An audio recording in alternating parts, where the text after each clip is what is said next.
안녕하세요. 직장인 투자자 A입니다. 비트코인이 예상대로 잘 올라주고 있죠. 어제부터 시작해서 오늘까지 추가적으로 상승하는 모습입니다. 계속해서 잘 올라주니 기분은 좋은데 그만큼 앞으로의 매매 전략에 대한 고민은 깊어지고 있고요. 그런 의미에서 오늘은 제가 생각하는 향후 시나리오들과 그에 대한 대응 방안 위주로 공유를 드려보려고 합니다. 먼저 거듭 말씀드리지만 저는 금리 인상이 멈추고 금리가 고금리로 유지되는 기간에 상승의 우호적인 환경이 펼쳐진다고 생각을 하고 있고요. 그래서 그동안은 최대한 매수 포지션을 홀딩할 계획입니다. 하지만 금리가 다시 인하되는 시점에는 큰 하락이 온 경우가 많았기 때문에 현재로서 예상되는 7월 FOMC나 9월 FOMC 때는 만약에 실제로 금리가 인하되기 시작한다면 가지고 있던 물량을 전부 매도하고 현금화한 다음에 관망할 생각입니다. 이건 금리 관점에서의 시나리오였고요. 이와 별개로 이번에는 차트 관점에서 공유를 드려볼게요. 우선 제가 생각하는 32.8에서 약 35.5K 구간에 지금 거의 다 와가는 모습이고요. 여기까지는 최소 오겠다라고 생각해서 최소 타겟으로 잡고 있고 이 위치가 오면 가지고 있던 비트코인의 물량 절반을 익절할 계획입니다. 제가 생각하는 비트코인의 시나리오는 크게 두 가지인데요. 이 32.8K 부근까지 오른 다음에 조정이 25.2K나 18.2K처럼 크게 한번 와주고 그 이후에 다시 상승을 하는 시나리오가 첫 번째고요. 그렇기 때문에 여기에서 절반 정도는 최소 익절을 하려고 하는 거죠. 두 번째는 큰 조정 없이 바로 이 저항선을 뚫고 올라와서 지지를 받는 시나리오입니다. 여기서 만약에 이런 식으로 지지를 받게 되면 고점 가까이 추가 상승을 할 수 있다고 저는 보고 있고요. 그래서 만약에 그때까지 제가 물량을 홀딩하고 있다면 남은 홀딩 물량은 추가 상승을 통한 이익을 볼 수 있을 것이고, 만약에 제가 절반 정도 익절했다가 영 아니다 싶어서 나머지까지 전부 익절을 했는데 너무 잘 올라줘서 이 위까지 그냥 올라버린다 하면 지지를 받을 때 이 부분에서 다시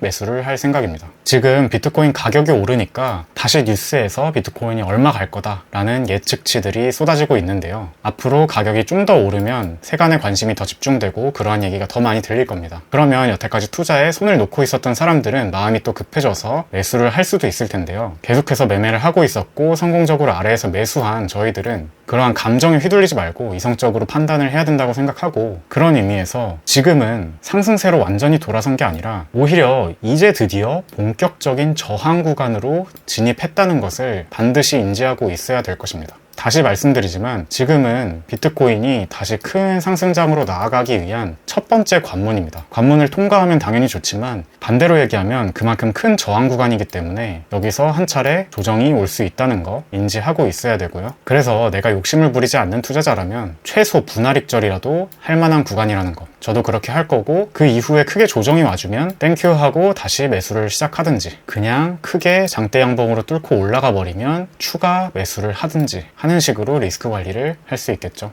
처음에 말씀드렸던 금리 예상 시나리오하고 결합을 해보면 사실 금리가 7월이나 9월에 인하된다는 전제 하에 상승의 우호적인 환경이 앞으로 3달에서 5달 정도밖에 안 남았죠. 그래서 제가 말씀드렸던 첫 번째 시나리오인 이 32.8에서 약 36K 구간, 이 구간에서 저항을 맞고 한번 큰 조정이 올 수도 있을 거고, 상승세가 엄청 빨라서 빠르게 그 전에 올라준다면 이 금리 인하기에 큰 조정 구간에서도 예를 들면 이만큼 올랐다가 이 정도 하락한다든지 하는 식으로 마무리되고 다시 상승할 수도 있을 겁니다. 이건 그때 가서 실제로 금리가 어떻게 되는지 보고 대응의 개념으로 판단해도 전혀 늦지 않고요. 이 정도 시나리오를 가지고 대응해가면 될 것으로 생각합니다. 많은 분들이 궁금해하시는 알트코인장에 대한 얘기도 추가적으로 드려볼게요. 알트코인장 같은 경우에는 주로 상승장의 중간에서 막바지 구간에 나타납니다. 상승장은 상대적이기 때문에 이만큼을 상승장이라고 본다면 막바지, 즉 슬슬 나올 때가 됐고요. 만약에 상승장을 더 크게 본다면, 비트코인이 미친 듯이 상승을 계속해 간다면 아직은 큰 상승을 기대하긴 어렵겠죠. 저 같은 경우에는 비트코인이 이 정도 상승장으로 마무리를 일단락한다는 전제 하에 이 마무리 부분에서 비트코인이 한 차례 짧은 조정이 올 텐데, 이때 알트코인이 더 많이 떨어지는지 비트코인이 더 많이 떨어지는지를 좀 보시고,